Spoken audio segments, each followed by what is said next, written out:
Good morning ಸ್ನೇಹಿತರೆ, welcome back to my channel. ನಾನು ಚೈತ್ರ. ಹೇಗಿದ್ದೀರಾ ಎಲ್ಲರೂ? ಇವತ್ತು ಸೋಮವಾರ, ಅಂದರೆ ನವರಾತ್ರಿಯ 5ನೇ ದಿನ. ಸೊ ಇವತ್ತಿನ ಡ್ರೆಸ್ ಕೋಡ್ ಬಂದು ವೈಟ್ ಡ್ರೆಸ್ ಎಲ್ಲ ಕಿಲಿನ ಅಂತ ನೋಡಿ. ಇದು ಬಿಟ್ಟರೆ ಯಾವುದು ವೈಟ್ ಡ್ರೆಸ್ಸೇ ಇರಲಿಲ್ಲ. ಸೊ ಇದನ್ನು ಇವತ್ತು ಹಾಕಿದ್ದೀನಿ. ನಿನ್ನೆ ಭಾನುವಾರ ಇತ್ತು, ನಾನು ಭಾನುವಾರ ವ್ಲಾಗನ್ನು ಮಾಡಲಿಲ್ಲ ಮತ್ತು ನಿನ್ನೆ ನಾನು ಮಶ್ರೂಮ್ ಬಿರಿಯಾನಿ ಮಾಡಿದ್ದೆ. ಸೊ ಆ ಮಶ್ರೂಮ್ ಬಿರಿಯಾನಿ ರೆಸಿಪಿನ ನಿಮ್ಮ ಜೊತೆ ಶೇರ್ ಮಾಡ್ತೀನಿ ಇವತ್ತು. ನೋಡಿ, ಚೆನ್ನಾಗಿರುತ್ತೆ. ನಮ್ಮ ಮನೆಯಲ್ಲಿ ಭಾನುವಾರ ನಾನ್ ವೆಜ್ ಅಲ್ವಾ ಮಾಡೋದು, ಸಮಥಿಂಗ್ ಸ್ಪೆಷಲ್ಲು. ಅದಕ್ಕೆ ಏನು ವೆಜ್ ಇರಬೇಕಾದ್ರೂ ಕೂಡ ಸಮಥಿಂಗ್ ಸ್ಪೆಷಲ್ ಎಕ್ಸ್ಪೆಕ್ಟ್ ಮಾಡ್ತಾರೆ. ಹಾಗಾಗಿ ಮಶ್ರೂಮ್ ಬಿರಿಯಾನಿ ಮಾಡಿದ್ದೆ. ಅದು ನಾನು ಮಸಾಲೆ ಸ್ವಲ್ಪ ಜಾಸ್ತಿ ಹಾಕ್ಬಿಟ್ಟಿದ್ದೆ.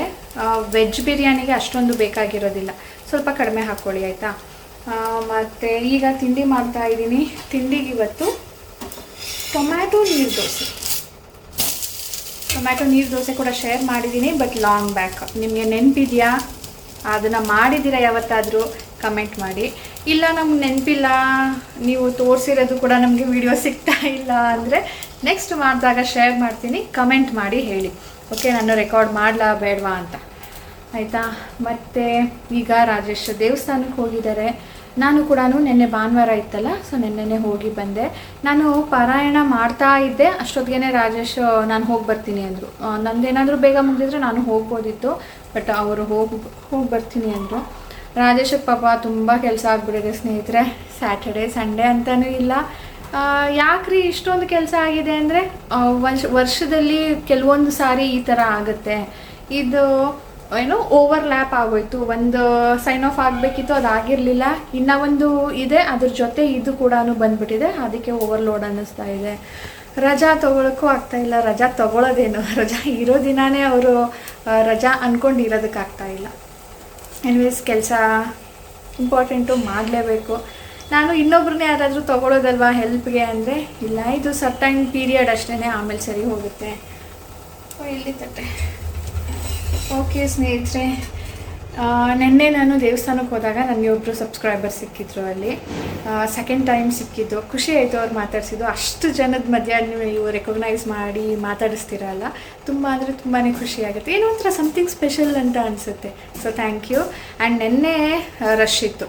ನವರಾತ್ರಿ ಅಂತ ಒಂದು ಕಡೆ ಆದರೆ, ಇನ್ನೊಂದು ಕಡೆ ಭಾನುವಾರ ಅಂದರೆ ರಜಾ ಇರುತ್ತೆ, ಇವತ್ತು ಹೋಗಿ ಬಂದ್ಬಿಡೋಣ ಅಂತ ಇರ್ತಾರಲ್ವ. ಓಕೆ, ಈಗ ತಿಂಡಿ ಮಾಡಿಬಿಡ್ತೀನಿ. ದೋಸೆ ಆಗಿದೆ, ಮತ್ತು ತುಂಬ ಮಾತಾಡೋದಿದೆ. ನೀವು ರೆಸಿಪಿನ ನೋಡ್ತಾ ಇರಿ.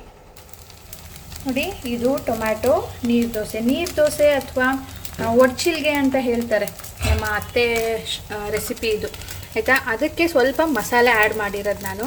ಇದೇ ಒಂಥರ ಡಿಫ್ರೆಂಟಾಗಿ ಟೇಸ್ಟ್ ಇರುತ್ತೆ, ತುಂಬ ಚೆನ್ನಾಗಿರುತ್ತೆ. ಇದನ್ನು ತಿಂದಾಗ್ಲಿಂದ ನಾರ್ಮಲ್ ಒಡ್ಚಿಲ್ಗೆ ನಿಮ್ಮ ಜೊತೆ ಮಾತಾಡ್ತಾ ಇನ್ನೂ ಬೆಂದೇ ಇಲ್ಲ, ಎತ್ಬಿಟ್ಟೆ. ನಾರ್ಮಲ್ ಒಡ್ಚಿಲ್ಗೆಗಿಂತ ಇದು ತುಂಬ ಚೆನ್ನಾಗಿರುತ್ತೆ. ಇದನ್ನೇ ಮಾಡಿವು ಅಂತ ಹೇಳ್ತಾರೆ ಮನೇಲಿ. ಬಟ್ ಇದು ಸ್ವಲ್ಪ ನಾವು ಪ್ರಿಪರೇಷನ್ ಮೊದಲೇ ಮಾಡ್ಕೊಳ್ಬೇಕು. ಸ್ಕೂಲ್ ಇದ್ದಾಗ ಮಾಡ್ತೀನಿ ಅಂದರೆ, ಇಲ್ಲ ಅಂದರೆ ಮಾರನೇ ದಿನ ಕೂಡ ನಾರ್ಮಲ್ ಡೇ ಆದರೆ, ಏನೋ ಅರ್ಜೆಂಟ್ ಇಲ್ಲ, ಆರಾಮಾಗಿ ಮಾಡ್ಕೋಬೋದು ಅನ್ನಂಗಿದ್ರೆ ಮಾಡ್ಕೊಳ್ಬೋದು. ತುಂಬ ಟೇಸ್ಟಿಯಾಗಿರುತ್ತೆ. ಒಡ್ಚಿಲ್ಗೆ ಒಂದು ಸ್ಟೇಜಿಗೆ ಬಂದಾಗ ಸಾಕು ಅಂತ ಅನಿಸುತ್ತೆ. ಬಟ್ ಇದು ಹೊಟ್ಟೆ ತುಂಬಿದ್ರೂ ಮನಸ್ಸು ತುಂಬೋದಿಲ್ಲ, ಅಷ್ಟು ಟೇಸ್ಟಿಯಾಗಿರುತ್ತೆ.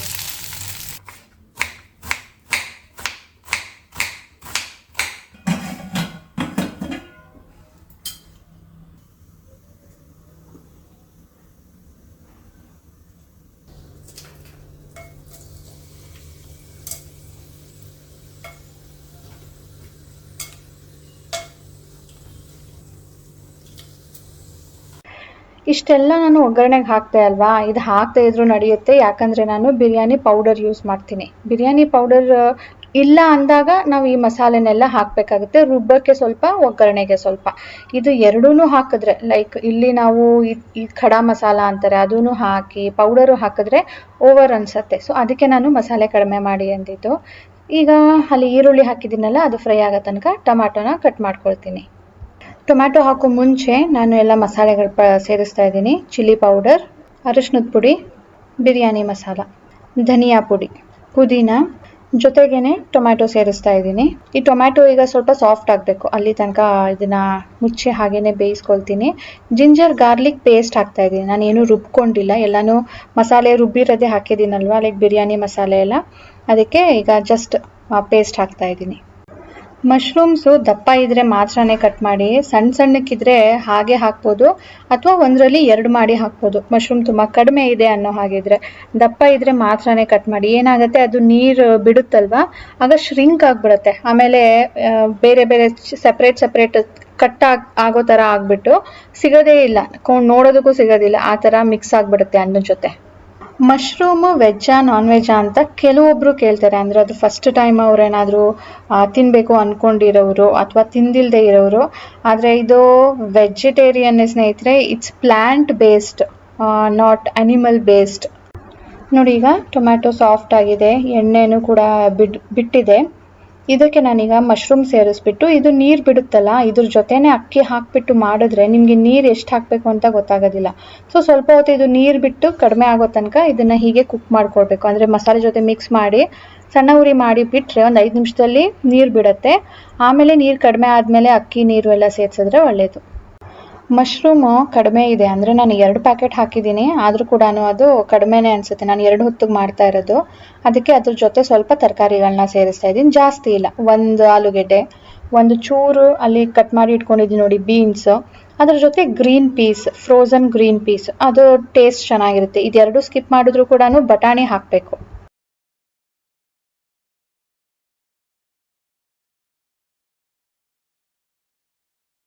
ಇಷ್ಟಕ್ಕೆಲ್ಲ ನಾನು 2 ಪಾವಷ್ಟು ಅಕ್ಕಿ ಸೇರಿಸ್ತಾ ಇದ್ದೀನಿ. ನೀವು ಬಾಸ್ಮತಿ ಆದರೂ ಹಾಕ್ಕೊಳ್ಬೋದು, ನಾನು ನಾರ್ಮಲ್ ಅಕ್ಕಿನೇ ಹಾಕಿದ್ದೀನಿ.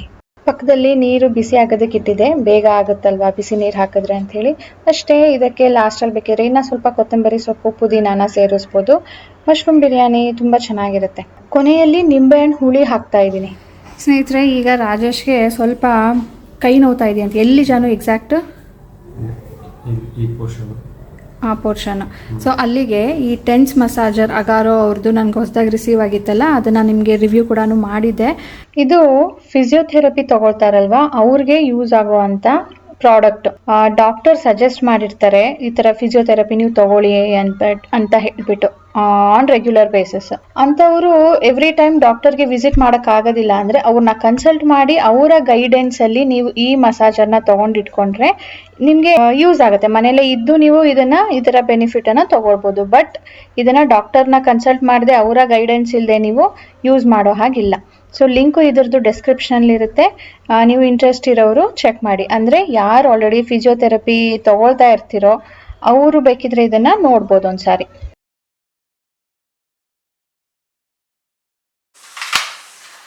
ಸ್ನೇಹಿತರೆ, ಇವಾಗ ತಾನೇ ಮಾರ್ಕೆಟ್ಗೆ ಹೋಗಿ ಬಂದೆ. ಮಾರ್ಕೆಟು ಅಂದರೆ ನಮ್ಮ ಏರಿಯಲ್ಲಿ ಮಾರ್ಕೆಟ್ ಇಲ್ಲ, ಒಂದು ಸಣ್ಣ ಪುಟ್ಟ ಅಂಗಡಿಗಳಿರುತ್ತೆ. ಸೊ ರಾಜೇಶ್ಗೆ ಬೆಳಿಗ್ಗೆ ತರಕಾರಿ ತೊಗೊಂಡ್ಬನ್ನಿ ಅಂತ ಹೇಳಿದ್ನ, ಅವರು ಸ್ವಲ್ಪ ರಶ್ ಇರುತ್ತೆ ಬೆಳಿಗ್ಗೆ ಹೊತ್ತು, ಅದಕ್ಕೆ ಇಲ್ಲ ಟೈಮ್ ಆಗುತ್ತೆ, ನಂಗೆ ಕೆಲಸಗಳಿದೆ ಅಂದ್ಬಿಟ್ಟು ಬಂದುಬಿಟ್ರು. ಈಗ ನಂಗೆ ಮಧ್ಯಾಹ್ನ ಮಾಡೋದಕ್ಕೆ ತರಕಾರಿ ಇರಲಿಲ್ಲ, ಅದಕ್ಕೆ ಈಗ ಬದನೆಕಾಯಿ ತೊಗೊಂಡು ಬಂದಿದ್ದೀನಿ. ಸಂಡಿಗೆದು ಗೊಜ್ಜು ಮಾಡೋಣ ಅಂಥೇಳಿ. ಸಂಡಿಗೆ ಅಂದರೆ ನಿಮ್ಗೆ ಗೊತ್ತಿರುತ್ತೆ ಅಲ್ಲ, ನೀವು ಈ ಥರ ಮಾಡ್ತೀರಾ ತಿಳಿಸಿ ಬಿಟ್ಟು. ಸಾನು ತುಂಬ ಇಷ್ಟ. ನನಗೆ ಇದರಲ್ಲಿ ಸಾರು ಮಾಡಿದ್ರೆ ಇಷ್ಟ ಆಗೋದಿಲ್ಲ, ಗೊಜ್ಜು ಮಾಡಿದ್ರೆ ಇಷ್ಟ ಆಗಿರುತ್ತೆ. ಸ್ವಲ್ಪ ಇದು ಹಾಕಿರ್ತೀನಿ, ತರಕಾರಿ ಜಾಸ್ತಿ ಹಾಕಿರ್ತೀನಿ, ಸ್ವಲ್ಪ ಫ್ಲೇವರ್ ಇಲ್ಲಿರುತ್ತೆ, ಚೆನ್ನಾಗಿರುತ್ತೆ. ಸೊ ಅದನ್ನು ಈಗ ಮಾಡೋಣ ಅಂತ ಬಂದೆ. ಹಾಗೆ ಬೆಳಿಗ್ಗೆ ನಾನು ಚೈನ್ ಹಾಕಿದ್ದೆ, ಇವಾಗ ಚೈನ್ ತೆಗೆದಿದ್ದೀನಿ. ಆ ಚೈನ್ ಬಗ್ಗೆ ನಿಮಗೆ ಹೆಚ್ಚಿಗೆ ಡೀಟೇಲ್ ಹೇಳ್ತೀನಿ. ಏನು ತಂದೆ, ಅದನ್ನು ಯಾಕೆ ತಂದೆ, ನಾನು ಮಾಡಿ ಹಾಕಿದ್ದೆ ಬೇರೆ ಅಲ್ವಾ. ಸೊ ಅದು ಫುಲ್ ಡೀಟೇಲಾಗಿ ನಿಮಗೆ ತಿಳಿಸ್ತೀನಿ. ಓಕೆ ಸ್ನೇಹಿತರೆ, ಈಗ ನನ್ನ ಮಾಂಗಲ್ಯ ಚೈನ್ ಕತೆ ಏನಾಯಿತು ಅಂತ ನಿಮಗೆ ತಿಳಿಸ್ತೀನಿ. ನಾನು ನನ್ನ ಮಾಂಗಲ್ಯ ಚೈನ್ ನಾನೇನು ರೆಗ್ಯುಲರಾಗಿ ಹಾಕ್ತಾ ಇದ್ನೋ ಅದು ಕಟ್ಟಾಯಿತು ಅಂತ ಹೇಳಿದ್ದೆ. ಸೊ ಅದು ಕಟ್ಟಾದಮೇಲೆ ನಾನು ಮಾಡಿ ಹಾಕಿದ್ದೆ. ಅಂದರೆ ನಾನು ರೆಡಿ ತೊಗೊಳೋದಕ್ಕೆ ಅಂತ ಹೋದೆ. ನನಗೆ ಮೊದಲಿಂದನೂ ಮನಸ್ಸಲ್ಲಿದ್ದಿದ್ದು ಕರಿಮಣಿ ಚೈನ್ ತೊಗೊಳ್ಬೇಕು ಅಂತ. ಅದಕ್ಕೆ ಅಂತ ನಾನು ಚೀಟಿ ಕೂಡ ಹಾಕಿದ್ದೆ ಹೋದ ವರ್ಷವೇ. ಕರಿಮಣಿ ಮಾಂಗಲ್ಯ ಚೈನ್ನ ತುಂಬ ನೋಡಿದೆ. ನನಗೆ 2-3 ಟೈಮ್ಸ್ ಏನೋ ವಿಸಿಟ್ ಮಾಡಿದೆ. ನನ್ನ ಆ್ಯನಿವರ್ಸರಿ ಟೈಮಿಂದನೂ ನಾನು ಬೇರೆ ಬೇರೆ ಅಂಗಡಿಗಳಿಗೆಲ್ಲನೂ ಹೋಗ್ಬಿಟ್ಟು ನೋಡಿದ್ದೆ, ಆದರೆ ಯಾವುದೂ ಇಷ್ಟ ಆಗ್ತಾ ಇರಲಿಲ್ಲ. ಸೊ ಒಂದು ಕಡೆ ಡಿಸೈನ್ ಇಷ್ಟ ಆಯಿತು, ಬಟ್ ಅವ್ರದ್ದು ಮೇಕಿಂಗ್ ಚಾರ್ಜಸ್ಸು ವೇಸ್ಟೇಜು ತುಂಬಾ ಜಾಸ್ತಿ ಇತ್ತು, 25% ಅಷ್ಟಿತ್ತು. ಸೊ ಅಷ್ಟೊಂದೆಲ್ಲ ಯಾಕೆ, ಎಲ್ಲಿ ಕಡಿಮೆ ಇರುತ್ತೋ ಅಲ್ಲಿ ಮಾಡಿ ಹಾಕೋಣ ಅಂದ್ಬಿಟ್ಟು ಆ ಡಿಸೈನ್ನ ತೊಗೊಂಡು ನಾನು ಬೇರೆ ಕಡೆ ವಿಚಾರಿಸಿದಾಗ ಅವರು ಒಂದು 12% ಅರೌಂಡ್ ಆಗುತ್ತೆ ಮಾಡಿಕೊಡ್ತೀವಿ ಅಂತ ಹೇಳಿದರು. ಸರಿ, ಅದನ್ನು ಅಲ್ಲಿ ಬೇರೆ ಕಡೆ ಮಾಡಿಸೋಣ. ಸೊ ಇಲ್ಲಿ ನಾನು ಚೀಟಿ ಕಟ್ಟಿದ್ದೆ ಅಲ್ವಾ, ಕರಿಮಣಿ ಚೈನ್ ತೊಗೊಳ್ಬೇಕು ಅಂತಲೇ ಚೀಟಿ ಕಟ್ಟಿದ್ದು. ಆ ಚೀಟಿದು ದುಡ್ಡು ಇದೆ, ಅದು ನಮಗೆ ಕ್ಯಾಶ್ ಕೊಡೋದಿಲ್ಲ. ನಾನು ಚೀಟಿ ಕಟ್ಟಿದ್ದು ಎಲ್ಲಿ ಅಂದರೆ ಗೋಲ್ಡ್ ಶಾಪಲ್ಲಿ. ನಾನು ನಿಮಗೆ ತಿಳಿಸಿದ್ದೆ, ಹೋದ ವರ್ಷ ನಾನು ಕಟ್ಟೋದಕ್ಕೆ ಶುರು ಮಾಡಿದ್ದು. ಅದು ಅಕ್ಯುಮಿಲೇಟ್ ಆಗಿದೆ, 1 ವರ್ಷ ಆದಮೇಲೆ ತೊಗೊಳ್ಬೇಕು. ಆವಾಗ ನಾನು ಏನು ಅಂದ್ಕೊಂಡೆ, ಸರಿ ಕರಿಮಣಿ ಚೈನನ್ನು ಹೊರಗಡೆ ಎಲ್ಲಾದರೂ ಮಾಡಿಸೋಣ, ಇವ್ರ ಹತ್ರ ಡಿಸೈನ್ ಸಿಗ್ತಾ ಇಲ್ವಲ್ಲ, ಇಲ್ಲೇ ನಾನು ಮಾಂಗಲ್ಯ ಚೈನ್ನ ತೊಗೊಂಡ್ಬಿಡ್ತೀನಿ ಅಂದ್ಬಿಟ್ಟು ಅಲ್ಲಿ ಮಾಡಿ ಹಾಕಿದ್ದೆ. ನಾನು ನೋಡೋಕ್ಕೆ ಹೋದಾಗ 55 ಗ್ರಾಮ್ಸ್ದಿತ್ತು ಆ್ಯಂಡ್ ಅದು ಚಿಕ್ಕದಿತ್ತು. ಅಂದರೆ 24 ಇಂಚಸ್ ಅಂದರೆ ಅದು ಎಕ್ಸಾಕ್ಟ್ 24 ಕೂಡ ಇರಲಿಲ್ಲ, ಸ್ವಲ್ಪ ತುಂಡ ಇತ್ತು.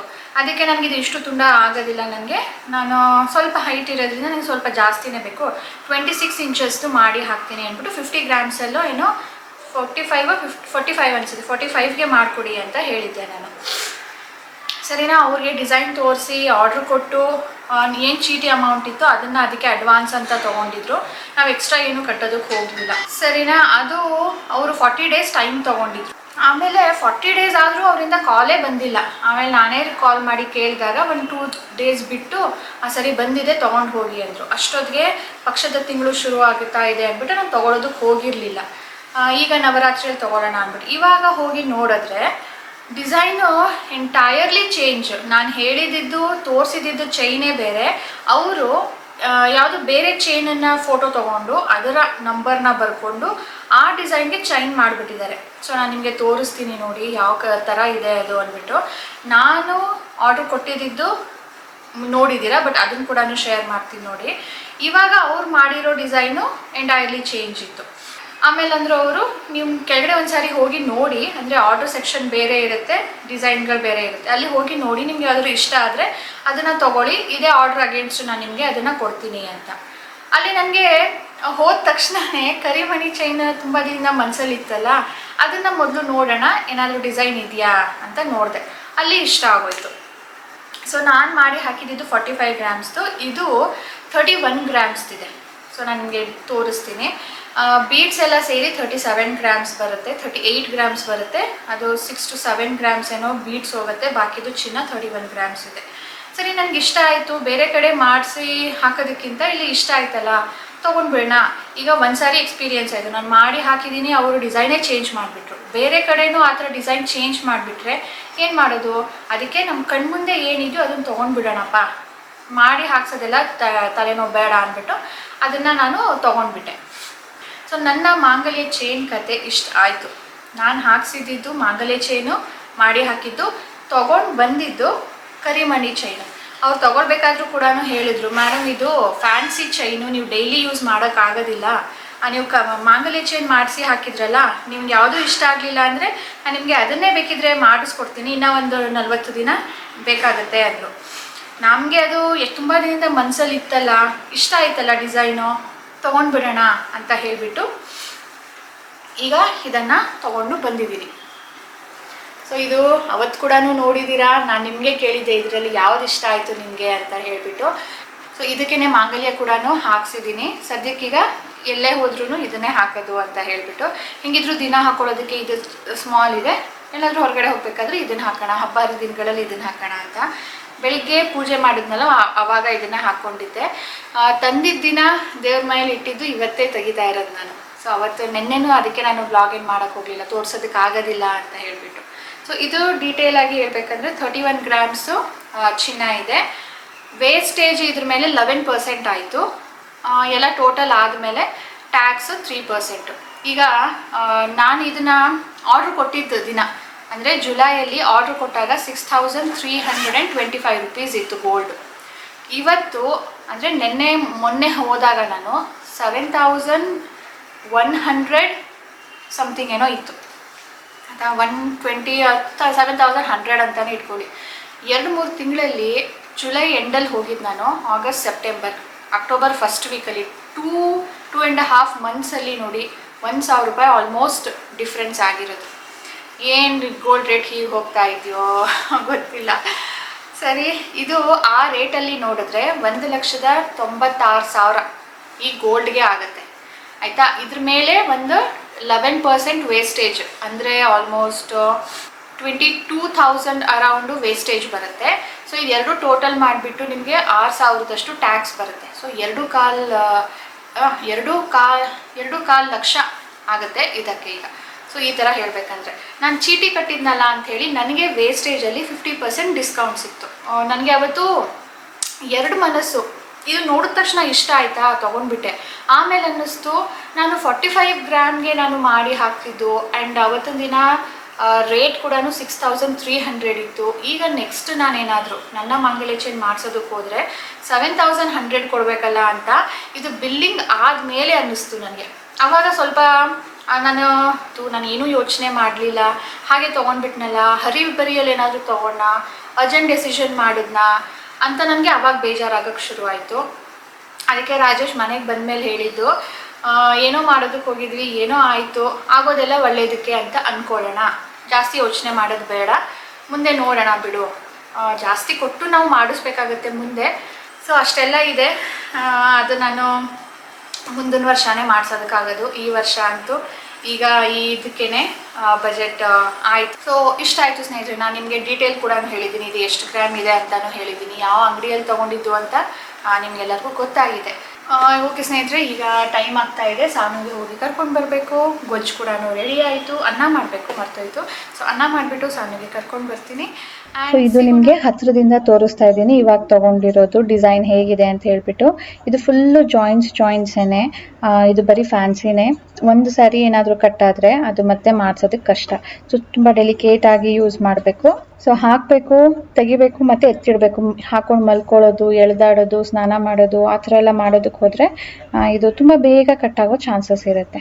ಸೊ ಹೇಳಿದ್ನಲ್ಲ, ಇದು 38 ಗ್ರಾಮ್ಸ್ ಇದೆ, 37 ಸಮಥಿಂಗು. ಅದರಲ್ಲಿ ಬೀಡ್ಸ್ 7 ಗ್ರಾಮ್ಸ್ ಏನೋ ಹೋಗುತ್ತೆ, ಬಾಕಿದು 31 ಗ್ರಾಮ್ಸ್ ಮಾತ್ರನೇ ಚಿನ್ನ ಇರೋದು.